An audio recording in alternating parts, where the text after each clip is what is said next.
What do you think of Dada's music?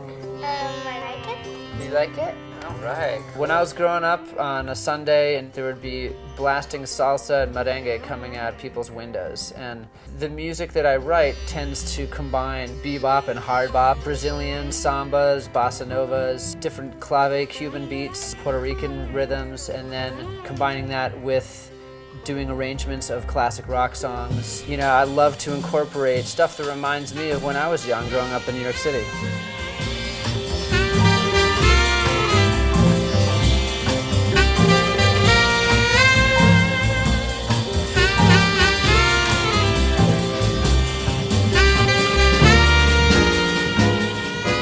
Well, here we are in the heart of the West Village. We're on Christopher Street, and within a few block radius, there's like 10, 20 clubs here, many different clubs where we play. And so this is really the heart of where it all gets down. This is one of the first places I ever played. You know, it has a lot of jazz, also fusion. Mike Stern and a lot of other great players got their start here. And this is another one of the places in the West Village. Well, it's time to get to work. Right over here, what are we, 11th Street, right off 7th. This is another club that Trio West and Tobias Gebb, we play here often, and it's called Fat Cat. Let's go on down.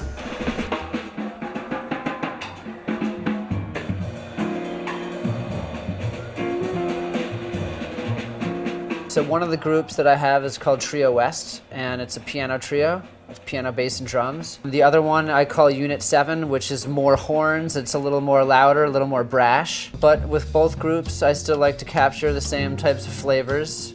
Some jazz, some Latin music, and some classic rock, all mixed in one. What's unique about Trio West is that we bring arrangements of pop songs and rock songs that are not usually being played in a jazz venue. You know, I'm very passionate about the fact that, you know, some of the greatest writers out there are the Beatles, or, you know, I would say even groups like Led Zeppelin or Jimi Hendrix. I think they have so much to give. So to take a song from one of these groups and completely put it through the blender and bring it out the other side with all the stuff that I've learned about different types of jazz, I think serves for good music, good entertainment, a good time.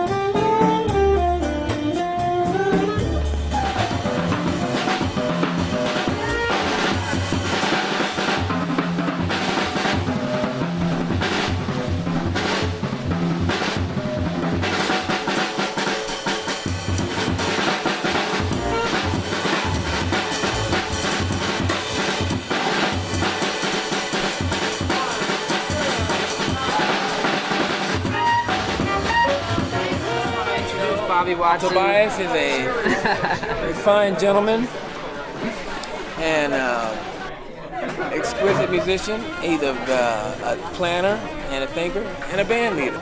The music is wonderful. It's very melodic. Sticks in my ear. Very easy to play. And hopefully we'll put out a good record here very soon.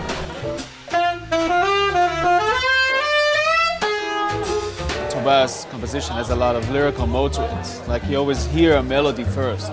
He's keeping a classic sound of jazz, but he's also stretching it. Toby brings in percussive instruments that are outside of the normal jazz kit, like the castañedas, like the whole Spanish mode. It's definitely coming from his background in his listening, and he's bringing it all into jazz. Tobias always thinking about how to evolve more audiences into liking this music that are not really jazz fans. He gets people excited about jazz. He puts the fun back into jazz. I love connecting with an audience, and I'm not a vocalist and I'm not a frontman per se, I'm a drummer. The way I connect is through honest music, and the thing that I love is the communication between the players and the audience. And after every show I get people coming up and asking me about the music. People who don't listen to jazz come up to me and say, I love your kind of jazz. So that's a great thing. People are into it, the fan base is growing, and can't ask for more than that.